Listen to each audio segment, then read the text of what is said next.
নমস্কার। ঠাকুর মা ও স্বামীজির চরণে আভূমি লুণ্ঠিত প্রণাম নিবেদন করে আজকে আমরা কথামৃত পাঠ শুনব ভক্ত সম্ভাষণে। সহাস্য বদনে ঠাকুর শ্রীযুক্ত শিবনাথ আদি ভক্তগণের দিকে দৃষ্টি নিক্ষেপ করিতে লাগিলেন। বলিতেছেন, এই যে শিবনাথ, দেখো তোমরা ভক্ত, তোমাদের দেখে বড় আনন্দ হয়। গোজাখুরের স্বভাব, আর একজন গোজাখুরকে দেখলে ভারী খুশি হয়, হয়তো তার সঙ্গে কুলাকুলিয়েই করে। শিবনাথ ও সকলের হাস্য। এবারে সংসারী লোকের স্বভাব, নাম মাহাত্ম্য। যাদের দেখি ঈশ্বরে মন নাই, তাদের আমি বলি, তোমরা একটু ওখানে গিয়ে বসো, অথবা বলি, যাও বেশ বিল্ডিং, রাসমণির, কালীবাড়ির মন্দির সকল দেখো গিয়ে। সকলের হাস্য। আবার দেখছি যে ভক্তদের সঙ্গে হাবাতে লোক আসছে, তাদের ভারী বিষয় বুদ্ধি, ঈশ্বরীয় কথা ভালো লাগে না। ওরা হয়তো আমার সঙ্গে অনেকক্ষণ ধরে ঈশ্বরীয় কথা বলছে, এদিকে এরা আর বসে থাকতে পারে না, ছটফট করছে, বারবার কানে কানে ফিস ফিস করে বলছে, কখন যাবে কখন যাবে। তারা হয়তো বললে, দাঁড়াও না হে, দাঁড়াও না হে, আর একটু পরে যাব। তখন এরা বিরক্ত হয়ে বলে, তবে তোমরা কথা কও, আমরা নৌকা গিয়ে বসি। এবারে সকলেরই হাস্য। সংসারী লোকদের যদি বলো যে সব ত্যাগ করে ঈশ্বরের পাদপদ্মে মগ্ন হও, তা তারা কখনোই শুনবে না। তাই বিষয়ী লোকদের টানবার জন্য গৌরনীতাই দুই ভাই মিলে পরামর্শ করে এই ব্যবস্থা করেছিলেন। মাগুর মাছের ঝোল, যুবতী মেয়ের কোল, বল হরিবোল। প্রথম দুইটির লোভে অনেকে হরিবোল বলতে যেত। হরিনাম সুধার একটু আস্বাদ পেলে বুঝতে পারত যে মাগুর মাছের ঝোল, আর কিছুই নয়। হরিপ্রেমে যে অশ্রু পড়ে, তাই যুবতী মেয়ে কিনা পৃথিবী, যুবতী মেয়ের কুল কিনা ধুলায় হরি প্রেমে গড়াগড়ি। নিতাই কোনো রকমে হরিনাম করিয়ে নিতেন। চৈতন্যদেব বলেছিলেন, ঈশ্বরের নামের ভারী মাহাত্ম্য, শীঘ্র ফল না হতে পারে, কিন্তু কখনো না কখনো এর ফল হইবেই হবে। যেমন কেউ বাড়ির কার্নিশের উপর বীজ রেখে গিয়েছিল, অনেক দিন পরে বাড়ি ভূমিসাৎ হয়ে গেল, তখনও সেই বীজ মাটিতে পড়ে গাছ হলো ও তার ফলও হলো। এবারে মনুষ্য প্রকৃতি ও গুণত্রয়, ভক্তির সত্য, রজ ও তম। যেমন সংসারীদের মধ্যে সত, রজ, তম তিন গুণই আছে, তেমনি ভক্তিরও সত, রজ, তম তিন গুণ আছে। সংসারের শতগুণ কি রকম জানো? বাড়িটি এখানে ভাঙা ওখানে ভাঙা, মেরামত করে না। ঠাকুর দালানে পায়রাগুলো হাঁকছে, উঠানে শ্যাওলা পড়ছে, হুঁশ নাই।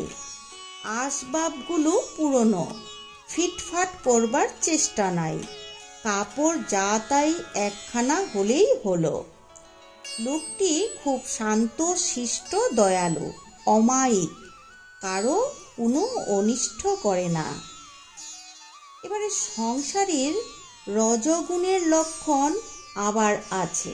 তো ঘড়ির চেন, হাতে 2-3টি আংটি, বাড়ির আসবার খুব ফিটফাট, দেওয়ালে কুইনের ছবি, রাজপুত্রের ছবি, কোনো বড় মানুষের ছবি, বাড়িটি চুনকাম করা, যেন কোনোখানে একটু একটু দাগ নেই। নানা রকম ভালো পোশাক, চাকরদেরও পোশাক, এমনি এমনি সব। এবারে সংসারের তমগুণের লক্ষণ। তমগুণের লক্ষণ হচ্ছে নিদ্রা, কাম, ক্রোধ, অহিংসা, এই সব। তার ভক্তির সত্ত্ব আছে, সেই ভক্তের শতগুণ আছে।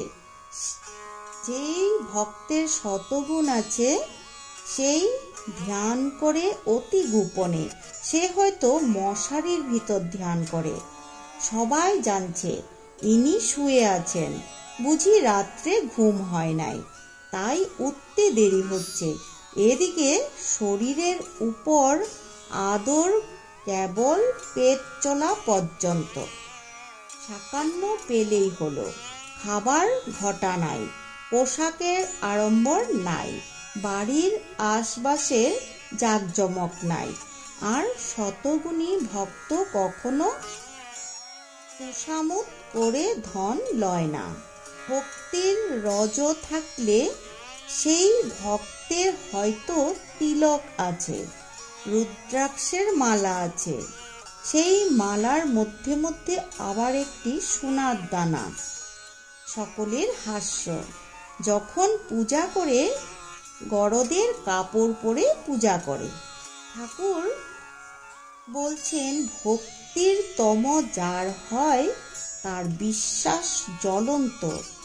ঈশ্বরের কাছে সেইরূপ ভক্ত জোর করে যেন ডাকাতি করে ধন কেড়ে লওয়া। মারো কাটো বাঁধো, এইরূপ ডাকাত পড়া ভাব। ঠাকুর ঊর্ধ্বদৃষ্টি, তাহার প্রেম রসাভি শক্তি কণ্ঠে গাহিতেছেন। গয়া গঙ্গা প্রভাসাদি কাশী কাঞ্চি কে বাঁচায়, কালী কালী কালী বলে আমার অজপা যদি ফুরায়। তিসন্ধ্যা যে বলে কালী, পূজা সন্ধ্যা সে কি চায়, সন্ধ্যা তার সন্ধানে ফিরে, কভু সন্ধি নাহি পায়। দয়াব্রত দান আদি আর কিছু না মনে লয়, মদনের যাগযজ্ঞ ব্রহ্মময়ীর রাঙা পায়।